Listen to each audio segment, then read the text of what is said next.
Hello everyone. आज हम लोग एप्लीकेशंस ऑफ न्यूटन्स लॉज करेंगे। तो एप्लीकेशंस में इसके दो एप्लीकेशंस होती हैं। एक होती हैं when objects are in equilibrium and the accelerating objects. Definitely accelerating objects हम लोग नेक्स्ट वीडियो में करेंगे। जो ऑब्जेक्ट्स इन इक्विलिब्रियम होते हैं इसमें हम लोग पढ़ेंगे कि जब कोई भी पर्टिकुलर बॉडी या कोई भी ब्लॉक है, ऑब्जेक्ट है, वो मूव नहीं कर रहा है लेकिन उस पर फोर्सेस एक्ट कर रहे हैं, तो ऐसे में हम कैसे कोई भी पर्टिकुलर एक क्वांटिटी निकाल सकते हैं, भले वो फोर्स हो, वेट हो, टेंशन हो, ऐसी क्वांटिटीज को हम कैसे निकाल सकते हैं वो हम इस वीडियो में सीखेंगे। तो instead of giving the lecture we'll start with numericals. The first numerical definitely हम सिर्फ फर्स्ट टॉपिक आज करेंगे। तो हमारा जो फर्स्ट न्यूमेरिकल है उस पर जाते हैं। The first numerical is a block of mass 10 kg is suspended with a string as shown. तो यहाँ पे दिख रहा है कि एक ब्लॉक जो है वो एक स्ट्रिंग से जो है सस्पेंडेड है। Find the tension in the string and यहाँ पे हमें जो स्मॉल g है उसकी वैल्यू 10 मीटर पर सेकेंड स्क्वायर लेनी है। तो टेंशन निकालने के लिए कहा गया है इसमें। तो मैं क्या करूंगी, साथ साथ लिखती जाऊंगी और आपको एक्सप्लेन करती जाऊंगी। सबसे पहला काम जो हम करेंगे वो बनाएंगे इसका free body diagram, the free body diagram of block. तो इसका फ्री बॉडी डायग्राम हमारा कैसे बनेगा, ये है ब्लॉक आपका। तो इसमें फर्स्ट चीज अगर हम लोग याद करें, हमें जो भी चीजें यूज करनी होती है, सबसे पहले उसमें वेट आता था आपका। तो वेट के अकॉर्डिंग यहाँ पे ये आ जाएगा हमारा, ये 10 ग्राम यहाँ पे इन्होंने दिया हुआ है 10 kg, तो ये आपका 10 kg हो गया। ठीक है, उसके बाद आपका यहाँ पे जो स्ट्रिंग है, मैंने बताया था कि टेंशन आपका लगता है हमेशा स्ट्रिंग पे। हमने इससे पहले भी वीडियो की थी, अगर आपको समझना होगा फ्री बॉडी डायग्राम्स कैसे बनाते हैं तो आप लोग मेरी पुरानी वीडियोस देख सकते हैं। यहाँ पर क्या होता है, ऑब्जेक्ट से एकदम ऑपोजिट डायरेक्शन पे जो है टेंशन अप्लाई होता है। तो यहाँ पे टेंशन का डायरेक्शन होगा इस डायरेक्शन में। ठीक है, ये हो गया आपका टेंशन, टी हम ले लेते हैं। अब यहाँ पे आप देख रहे हो कि यहाँ पे है आपका 10 kg, यहाँ पे है टेंशन। अगर आपको पता हो तो जो वेट होता है उसका फॉर्मूला क्या होता है, m इंटू जी। तो यहाँ पे जो m है इट इज 10 kg, 10 इंटू जी की वैल्यू यहाँ पे 10 उन्हें कहा हुआ है लेने के लिए, तो 10 लेंगे। तो ये हो गया आपका 100 न्यूटन्स। तो ये बेसिकली आपका 100 न्यूटन्स का फोर्स है जो अप्लाई हो रहा है इस बॉडी के ऊपर। और सिमिलरली ये टेंशन है। तो अगर मैं सॉल्व करूं तो आपका यहाँ पे जो टोटल फोर्स है in the Y direction is 0। अब मैं पहले इसी चीज को क्लियर कर देती हूँ। यहाँ पे क्या है, हमारा जो एक न्यूटन सेकेंड लॉ होता है वो क्या होता है, F is equal to ma। अब यहाँ पे अगर एक्सेलरेशन ही 0 है, अगर एक्सेलरेशन हो ही नहीं रही बॉडी में, यहाँ पे एकदम स्टिल पोजीशन में है, इट इज सस्पेंडेड, यहाँ पे कोई भी एक्सेलरेशन नहीं एक्ट हो रही है इस बॉडी पे, ये बिल्कुल एक्सेलरेट नहीं कर रहा, तो आपका एक्सेलरेशन 0 है, तो डेफिनेटली आपका फोर्स भी 0 हो जाएगा। जब आपका फोर्स 0 है तो यहाँ पे हमें दिख रहा है कि एक्स डायरेक्शन में तो वैसे भी कोई फोर्स एक्ट नहीं कर रहा, सिर्फ वाई डायरेक्शन में ही फोर्सेज एक्ट कर रहे हैं। तो इट मीन्स जो भी सम है वाई डायरेक्शन में फोर्स का वो 0 है। तो जब आपने सम को ही 0 कर दिया तो इट मीन्स कि आपका tension minus 100 newtons is equal to 0। तो आपका टेंशन कितने के इक्वल हो जाएगा, 100 न्यूटन्स के। यहां से भी आप लोग देख सकते हो कि दोनों एक दूसरे को इक्वेट कर रहे हैं, एक का डायरेक्शन नीचे को है, एक का डायरेक्शन ऊपर को है, लेकिन हमने इसको विद कॉन्सेप्ट जो है बताया है कि आपका क्योंकि एक्सेलरेशन नहीं है तो डेफिनेटली फोर्स भी आपका 0 हो जाएगा। और जब फोर्स 0 है तो यहाँ पे एक्स डायरेक्शन में तो वैसे भी कुछ नहीं लग रहा है, तो मतलब वाई डायरेक्शन में जो भी फोर्सेस, जो नेट फोर्स है वो 0 है। ये जो 0 है इसका मतलब है कि वाई डायरेक्शन में फोर्सेस तो लग रहे हैं, इधर को टेंशन लग रहा है और इधर को वेट लग रहा है, लेकिन जो नेट फोर्स है मीन्स जो सम है वो 0 है। ठीक है, इसका मतलब दोनों फोर्सेस इक्वल होंगे तभी वो चीज ऑपोजिट डायरेक्शन में एक दूसरे को कैंसिल करेंगी। तो इसका मतलब आपका टेंशन 100 न्यूटन्स का है। ठीक है, ये आपका फर्स्ट न्यूमेरिकल है। अब हम सेकेंड न्यूमेरिकल में प्रोसीड करते हैं। Okay, the second numerical is two blocks are kept in contact. Two blocks are kept in contact, यहाँ पे आपको दिख रहा है दो ब्लॉक्स जो हैं वो कॉन्टैक्ट में हैं। फाइंड फर्स्ट पार्ट, पहले फर्स्ट पार्ट ही करेंगे। Forces exerted by the surfaces floor and wall. अब आपको यहाँ दिख रहे हैं, यहाँ पे दो सर्फेसेस हैं, एक है फ्लोर और ये है वॉल। ये आपकी वॉल है और ये आपका फ्लोर है। ठीक है, फ्लोर हो गया, ये वॉल हो गया। तो वही कह रहे हैं कि जो फोर्सेस एक्सर्टेड हुए हैं फ्लोर या वॉल की तरफ से ब्लॉक्स पे, इस पर्टिकुलर ब्लॉक पे, इन दोनों ब्लॉक्स पे वॉल या फ्लोर की तरफ से क्या क्या फोर्सेस एक्सर्ट हुए, पहला हमें काम यही करना है। तो अगर आपको याद हो तो ये डायग्राम मैंने फिर से एक बार बना दिया है यहाँ पे सॉल्व करने के लिए। तो अगर आपको याद हो, हम जो भी फैक्टर्स कंसिडर करते हैं, जिसमें फर्स्ट वेट आता था फ्री बॉडी डायग्राम में, उसमें एक सेकंड आता था नॉर्मल फोर्स। ये जो नॉर्मल फोर्स होता है ये आपका हमेशा परपेंडिकुलर डायरेक्शन में एक्ट करता है सरफेस के। ठीक है, तो ये वही फोर्स है। यहाँ से भी ये जो फ्लोर है यहाँ पे भी ये परपेंडिकुलर डायरेक्शन में एक्ट कर रहा है दोनों को, और यहाँ वॉल पे भी ये परपेंडिकुलर डायरेक्शन में एक्ट कर रहा है। तो हमारा जो फर्स्ट हमें जो चीज करनी चाहिए वो होता है फ्री बॉडी डायग्राम। तो हम सबसे पहले फ्री बॉडी डायग्राम बनाएंगे। Free body diagram of 10 kg block. Body diagram of 10 kg block. तो पहले इसके लिए बनाते हैं। ये आपका ब्लॉक है, इस ब्लॉक की हम लोग बात कर रहे हैं। ये ब्लॉक मैं यहाँ पे बना रही हूँ। यहाँ पे क्या हो रहा है, इस तरफ से 100 न्यूटन्स का फोर्स लग रहा है, और ये जो ब्लॉक सेकंड है ये आपका 10 kg वाला ब्लॉक है, इस पे 100 न्यूटन्स का फोर्स इस साइड से लग रहा है, और जो 20 kg का है उस पे इस डायरेक्शन से 50 न्यूटन्स का फोर्स लग रहा है। और ये जो पर्टिकुलर डायरेक्शन है ये आपके परपेंडिकुलर डायरेक्शन से जो नॉर्मल है उससे 30 डिग्री का एंगल बना रही है। तो फिलहाल अभी हम पहले 10 kg को समझ लेते हैं, फिर हम 20 पे आएंगे। तो जब हम इसका डायग्राम बना रहे हैं तो पहले इस साइड से जो 100 न्यूटन लग रहा है वो बना देंगे। ये 100 न्यूटन हो गया। डेफिनेटली इसका कुछ वेट होगा नीचे की डायरेक्शन में, तो ये नीचे हो गया आपका वेट 100 न्यूटन्स। ये 100 न्यूटन्स कैसे आया, क्योंकि मैंने इसके 10 में आपका जी भी मल्टीप्लाई कर दिया है, स्मॉल जी। तो ये आपका 100 हो गया, ठीक है। सिमिलरली ये N1 और ये N2, ये मैं आपको बता देती हूँ मैंने क्या लिए हैं। ये जो N1 है ये है वो नॉर्मल फोर्स जो ये जो फ्लोर है ये इसके ऊपर लगा रहा है, तो ये हो गया आपका N1। और N2 क्या है, जो इस ब्लॉक की तरफ से इसको लग रहा है। तो यहाँ पे मैं एक बात बताऊं कि हमने एक थर्ड चीज और कंसिडर करी थी, which was your contact force. उस कॉन्टैक्ट फोर्स में क्या होता था कि कोई भी पर्टिकुलर ऑब्जेक्ट एक दूसरे पे जो फोर्स लगा रहे होते हैं वो एक दूसरे के इक्वल एंड ऑपोजिट होते हैं, मतलब उनकी डायरेक्शंस ऑपोजिट होती हैं लेकिन उनका मैग्नीट्यूड इक्वल होता है। तो इस टाइम पे 10 के ऊपर कौन कौन से फोर्सेज लग रहे हैं, वेट 100 न्यूटन, नॉर्मल फोर्स जो ये फ्लोर लगा रहा है, और यहाँ से दूसरा ब्लॉक उसके ऊपर लगा रहा है। तो हमने इसका नाम N1 रख दिया, इसका नाम N2 रख दिया। अब अगर हम इसे सॉल्व करें तो आपका जो N1 है it is equal to 100 Newton's,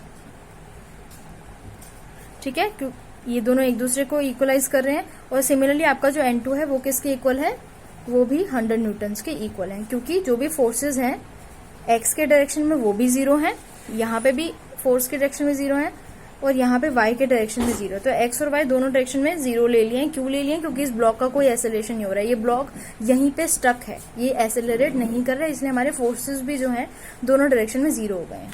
अब हम आगे प्रोसीड करें 20 kg के लिए। तो 20 kg का जब फ्री बॉडी डायग्राम बनाएंगे, free body diagram of 20 kg block.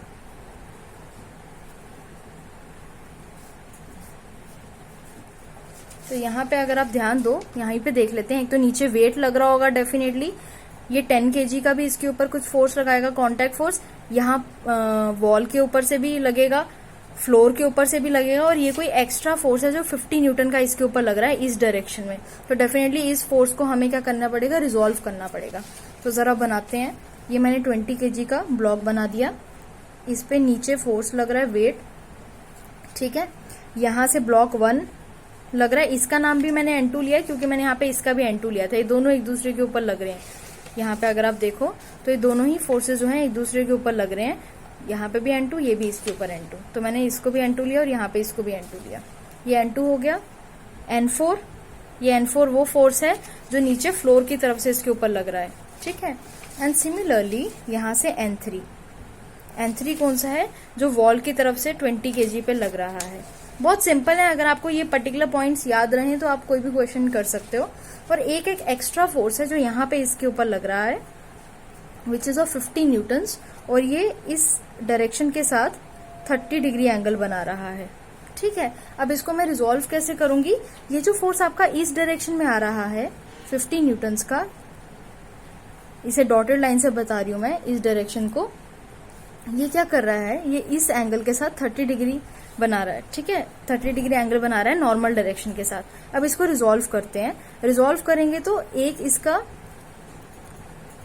ऐसे जाएगा पैरेलल और एक जाएगा परपेंडिकुलर, ठीक है। तो आप जरा खुद ध्यान दीजिए कि आपका जो ये एंगल होगा, जो ये 30 डिग्री इसके साथ बना रहा है, इसको मैं जैसे हम नॉर्मली 6th क्लास के बच्चों को समझाते हैं कि पैरेलल लाइंस होती हैं तो हम लोग कैसे एंगल्स निकालते हैं, इंटीरियर ऑल्टरनेट एंगल्स। तो यहां से ये एंगल 30 हो जाएगा। तो ये आपका Z बना रहा है, तो डेफिनेटली ऑल्टरनेट इंटीरियर एंगल्स, तो ये एंगल 30 है, मतलब ये। और मैंने बताया था कि जब भी किसी पर्टिकुलर वेक्टर को आप रिजोल्व करते हो तो जिस एंगल के साथ वाला कंपोनेंट होता है वो आपका कॉस होता है। तो ये हो चुका है आपका 50 cos 30 डिग्री, और जो ये पैरेलल वाला कंपोनेंट है ये हो चुका है आपका 50 sin 30 डिग्री। क्लियर? तो ये आपका कॉस कंपोनेंट हो गया, ये आपका साइन कंपोनेंट हो गया। नाउ तो यहाँ पे आपका एक फोर्स इधर को है और एक फोर्स इधर को है। अब हम इसकी इक्वेशंस बनाना शुरू करते हैं। इक्वेशंस कैसे बनाएंगे? N2 को देखते हैं। N2 की डायरेक्शन इधर को है, इसको अपोज करने के लिए इसके सामने उस साइड से कौन कौन से फोर्सेस लग रहे हैं? एक N3 लग रहा है और एक यहाँ से 50 वाले का कॉम्पोनेंट लग रहा है। तो इसका मतलब N2 के लिए एक तो N3 है, ये वाला जो इसको अपोज कर रहा है, और एक है ये एरो, ये पर्टिकुलर एरो। ठीक है, तो ये क्या था आपका? ये था आपका 50 sin 30 degree, right? This is your first equation. तो आपका यहां से जो N3 है वो क्या निकल जाएगा? N2 minus 50 sin 30 degree. N2 की वैल्यू हमने अभी ऊपर ही निकाली थी, विच वॉज 100। ठीक है, यहाँ पे आप देख लो, यहाँ पे हमारी N2 की वैल्यू 100 निकली थी। तो आपका N2 का वैल्यू 100 है, minus 50 into sine of 30 degree is half. तो ये हो गया आपका 100 minus 25 which is equal to 75। ठीक है, तो आपका N3 का वैल्यू आ गया है। अब सिमिलरली N4 के लिए इक्वेशन बनाएंगे। तो N4 के लिए इक्वेशन क्या बनेगी आपकी? N4 जो है वो है ये ऊपर की डायरेक्शन, ये जो ऊपर की डायरेक्शन है। अब N4 के लिए कौन कौन सी चीजें जो इसको अपोज करिए ऑपोजिट डायरेक्शन में? एक तो ये नीचे का एरो और एक ये 50 वाले कॉम्पोनेंट का नीचे का एरो, मतलब ये वाला। ठीक है, तो आपका N4 जो है वो किसके इक्वल हो चुका है? वो हो चुका है आपका जो वेट है 200 plus 50 of cos 30 degree, right?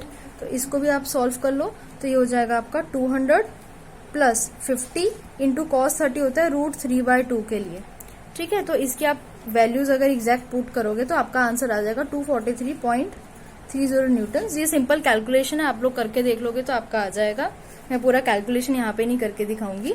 आपका आंसर आ चुका है 243.30 Newton's, not 30, sorry 30 Newton's, right?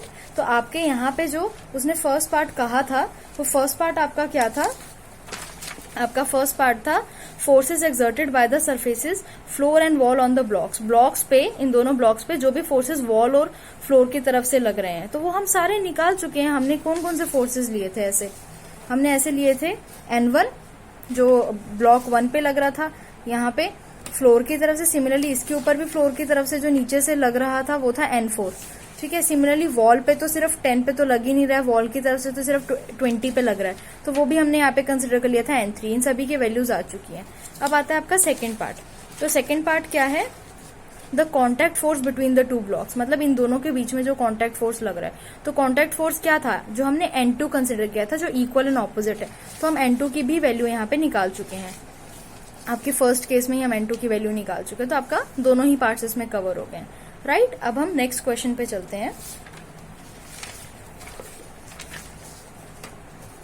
Okay, now आपका ये जो क्वेश्चन है इसमें क्या है? Find the magnitude of the force exerted by the string on the पुली।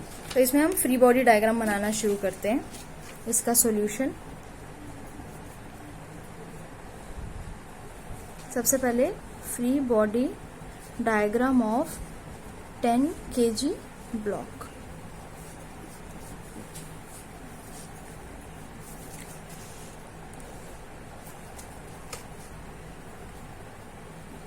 ये आपका 10 kg का ब्लॉक है, तो डेफिनेटली नीचे को वेट लगेगा विच इज 100 न्यूटन्स, 10 इसके कारण, और मल्टीप्लाई बाय, ये मैं कर देती हूँ 10 इंटू 10, ये आपका g है, स्मॉल g, ये आपका क्या है? मास है। ठीक है, m into g which is weight. ठीक है, और ऊपर को क्या लगेगा? ये आपका 10 kg का ब्लॉक है, डेफिनेटली नीचे की तरफ को वेट और ऊपर की तरफ को क्या होगा? Tension away from the object. तो ये आपका हो गया टेंशन। तो ये फ्री बॉडी डायग्राम बन गया। अब इसके अकॉर्डिंग क्या हो रहा है? जो आपका टेंशन है it is equal to 100 newtons. ठीक है, टेंशन तो आपका निकल चुका है। अब मैं बनाती हूँ फ्री बॉडी। अब इसमें प्रॉब्लम ये है कि इसमें जो क्वेश्चन उन्होंने पूछा वो ये नहीं कहा है कि टेंशन निकालो स्ट्रिंग का, उन्होंने कहा है find the magnitude of force exerted by the string on the pulley, particular string की तरफ से। अब बच्चे सोचते हैं सिर्फ ये स्ट्रिंग, नो, ये दोनों ही स्ट्रिंग्स, इन दोनों ही स्ट्रिंग्स के कारण इस पुली पे क्या फोर्स लग रहा है, क्या फोर्स एक्सर्ट हो रहा है, तो ये दोनों ही स्ट्रिंग्स में हम लोग टेंशन निकालेंगे। ये बात मैं आपको पहले भी बता चुकी हूँ, फिर से रिपीट कर देती हूँ कि एक ही स्ट्रिंग पे सेम टेंशन होता है। दो अलग स्ट्रिंग्स होती है, जैसे अगर ये अलग है इससे, तो इसका टेंशन अगर टी है तो डेफिनेटली इसका टेंशन कुछ और होगा, टी प्राइम या T2, T1 कुछ भी हो सकता है, लेकिन एक ही स्ट्रिंग के अक्रॉस एक ही टेंशन होता है, ठीक है। अच्छा, दूसरी बात जो मुझे क्लियर करनी है, एक तो मैंने आपको ये सेम स्ट्रिंग वाली बात बता दी कि सेम स्ट्रिंग में सेम टेंशन होता है। सेकंड जो मैं बात बता रही हूँ वो ये कि यूजुअली बच्चे सोचते हैं कि जो फ्री बॉडी डायग्राम बनता है वो सिर्फ बॉडी का बनता है। फ्री बॉडी डायग्राम सिर्फ बॉडी का नहीं बनता है, किसी भी पॉइंट का या किसी पुली का भी बन सकता है, ठीक है। तो इस टाइम मैं अब जो फ्री बॉडी डायग्राम बनाऊंगी पुली का बनाऊंगी, क्योंकि मुझे फोर्स पुली पे चेक करना है। तो पुली का भी फ्री बॉडी डायग्राम एक बार सीख लेते हैं कैसे बनाना है, कुछ अलग नहीं है, सेम वैसे ही बनता है। Free body diagram of pulley, ये पुली है। अब इसको जरा देखते हैं पुली पे क्या हो रहा है। अगर हम पुली की तरफ से सोचें तो अब टेंशन कहाँ जाना चाहिए, पुली से दूर जाना चाहिए। तो इस बॉडी के लिए जो टेंशन है वो ऊपर को है, ठीक है। अगर 10 kg के अकॉर्डिंग सोचें तो इसकी टेंशन दूर जा रही है, और अगर पुली के अकॉर्डिंग सोचें तो उसकी टेंशन दूर जा रही है। तो ये दोनों ही टी की वैल्यूज हैं, वो पुली की तरफ से है और ये ब्लॉक की तरफ से है।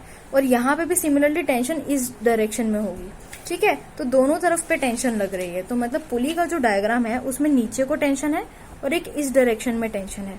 तो आपका डेफिनेटली ये दो वेक्टर्स हैं, तो इसका जो रिजल्टेंट आएगा वो कहाँ आएगा, वो एकदम स्ट्रेट बीच में से जाएगा, ठीक है। तो यहाँ पर क्या है आपका टी की वैल्यू हमने ऑलरेडी निकाली है 100 न्यूटन्स। तो अगर हम इसका रिजल्टेंट निकालेंगे तो आपका क्या हो जाएगा, ये टी प्लस टी, आपका जो रिजल्टेंट है वो कितना है, वो मैं बता देती हूँ, पहले पूरा निकाल के दिखाती हूँ। T square plus 2 T into T cos theta. मैं आपको बताती हूँ, ये होता है आपका वेक्टर्स। आपके यहाँ पे पैरेललोग्राम लॉ होता है, उसके अकॉर्डिंग आप ट्रायंगल लॉ भी सीख सकते हो, ये आप 11th क्लास के स्टार्टिंग में ही सीख लेते हो। लेकिन अगर 9th क्लास के बच्चे भी कर रहे हैं तो भी मैं बता देती हूँ कि आपका एक ट्रायंगल लॉ होता है, जिसमें क्या होता है, यहाँ साइड पे बताती हूँ कि अगर आपका कोई पर्टिकुलर वेक्टर है ए और कोई वेक्टर है बी, ठीक है, they both are in same order. Same order का मतलब होता है कि इसका जो हेड है वो इसकी टेल से जो है कांटेक्ट में है, ठीक है। तो ये दोनों सेम ऑर्डर में है। इसमें भी जो है वो टेल से स्टार्ट होके यहाँ हेड पे है, ये एरो का हेड होता है, वो टेल होती है, ठीक है, ये पीछे। तो सिमिलरली इसका भी यही पोजीशन है। तो क्या होगा कि जो इनका रिजल्टेंट होगा वो इस तरीके से होगा, विच इज इन ऑपोजिट। तो ये आपका सी हो गया, मान लो it is equal to A plus B.